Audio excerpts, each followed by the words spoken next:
Friends, welcome to my channel. അപ്പോൾ അതാ നോക്കിയേ, നല്ല സൂപ്പർ സേമിയ പായസം കേട്ടോ നമ്മളിന്ന് ഉണ്ടാക്കാൻ പോണ റെസിപ്പി. അപ്പോൾ നമുക്ക് നോക്കാം എങ്ങനെ ഉണ്ടാക്കാമെന്ന്. അപ്പോൾ ഞാനൊരു കുക്കർ അടുപ്പത്ത് വെച്ചിട്ടുണ്ട്. ഇനി നമുക്കിതിലേക്ക് നെയ്യ് ചേർത്ത് കൊടുക്കാം.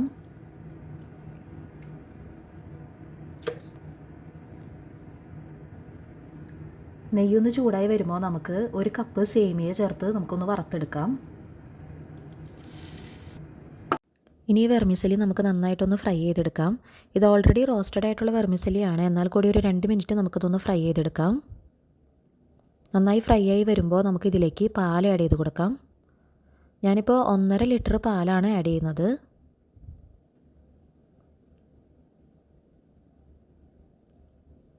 അതിൻ്റെ കൂടെ തന്നെ ഒരു 250 ml വെള്ളം കൂടി ആഡ് ചെയ്യുന്നുണ്ട്.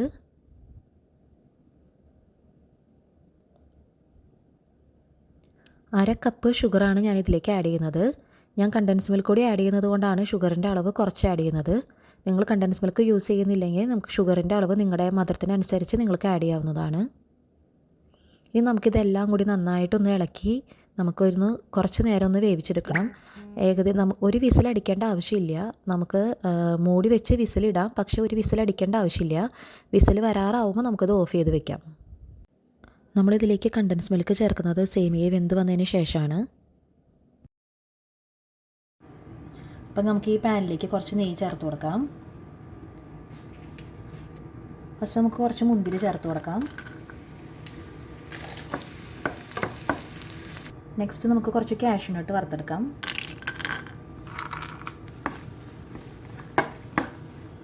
നെക്സ്റ്റ് നമുക്ക് കുറച്ച് കപ്പലണ്ടി ആഡ് ചെയ്ത് കൊടുക്കാം.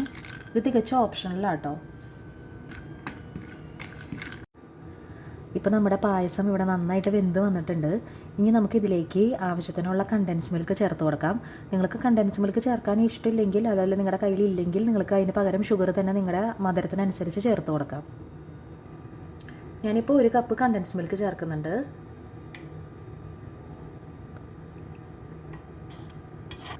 ഇനി നമുക്കിതിലേക്ക് ആവശ്യത്തിനുള്ള ഏലക്ക പൊടിച്ചത് ചേർത്ത് കൊടുക്കാം.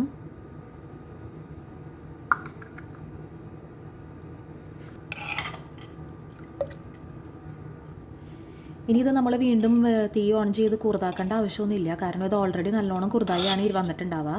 വേവുമ്പോൾ തന്നെ അത്യാവശ്യം നന്നായി കുറുതായി വന്നിട്ടുണ്ടാവും. അപ്പം നമുക്കിനി ഇതിലേക്ക് നമ്മൾ വറുത്ത് വെച്ചിരിക്കുന്ന കാഷ്യൂ, അതുപോലെ തന്നെ പീനട്ട്, മുന്തിരി, ഇത് മൂന്നും നമുക്ക് ചേർത്ത് കൊടുക്കാം.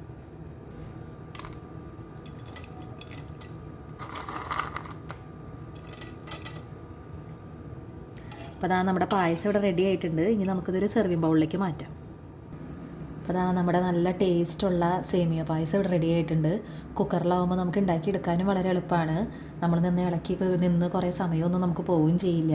അപ്പോൾ പെട്ടെന്ന് നമ്മുടെ കുട്ടികൾക്കൊക്കെ ഒരു ആഗ്രഹം തോന്നിയാൽ പെട്ടെന്ന് ഉണ്ടാക്കി കൊടുക്കാൻ പറ്റുന്ന ഒരു പായസമാണ്. അപ്പോൾ നിങ്ങളെല്ലാവരും ഒന്ന് ട്രൈ ചെയ്ത് നോക്കണം. അതുപോലെ തന്നെ നിങ്ങളുടെ ഫീഡ്ബാക്കൊക്കെ കമൻറ്റ് ചെയ്ത് അറിയിക്കുകയും വേണം. അതുപോലെ തന്നെ ഇനിയും സബ്സ്ക്രൈബ് ചെയ്യാത്തവരാണെങ്കിൽ ഒന്ന് സബ്സ്ക്രൈബ് ചെയ്ത് തന്നെ സപ്പോർട്ടും ചെയ്യണം. താങ്ക്